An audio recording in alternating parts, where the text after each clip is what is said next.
इन्हीं दिनों एक अनजाना युवक सौराष्ट्र आया। नाम था आर्यकेतु। उसके वस्त्र साधारण थे, पर उसकी आंखों में तेज और चाल में आत्मविश्वास था।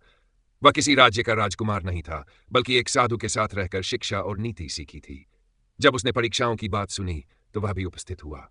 पहली रात जब तूफान आया, आर्यकेतु ने मंदिर में प्रवेश किया।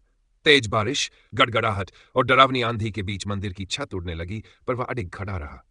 सुबह होते ही सबने देखा कि मंदिर सही सलामत था और आर्यकेतु घायल अवस्था में वहीं बैठा था। दूसरी परीक्षा में उसे 3 प्रश्न पूछे गए। पहला, जो न हो लेकिन सबको बांटता है। दूसरा, जो दिखे नहीं लेकिन सबसे भारी होता है।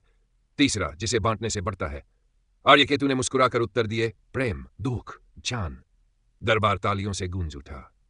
तीसरी परीक्षा सबसे कठिन थी। आर्यकेतु अवसर मिला सौराष्ट्र के कोषालय से एक बहुमूल्य रत्न लेने का। पर उसी समय उसे ज्ञात हुआ कि पास के गांव में महामारी फैली है और औषधियों के लिए राज्य के पास पर्याप्त साधन नहीं है। आर्यकेतु ने बिना एक क्षण गंवाए रत्न लेने से मना कर दिया और वह धन महामारी पीड़ितों के उपचार में लगवाया।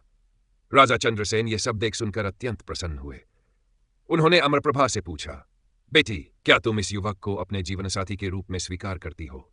अमरप्रभा ने उत्तर दिया, जिसने तूफान में अडिग रहना सीखा, जो गूढ़ रहस्यों को समझ सकता है और जो परोपकार को अपने लाभ से ऊपर रखता है, वही सच्चा राजकुमार है। मैं इन्हें अपना स्वामी मानती हूं। राजा ने आशीर्वाद दिया और पूरे राज्य में भव्य विवाह हुआ। आर्यकेतु को सौराष्ट्र का युवराज घोषित किया गया।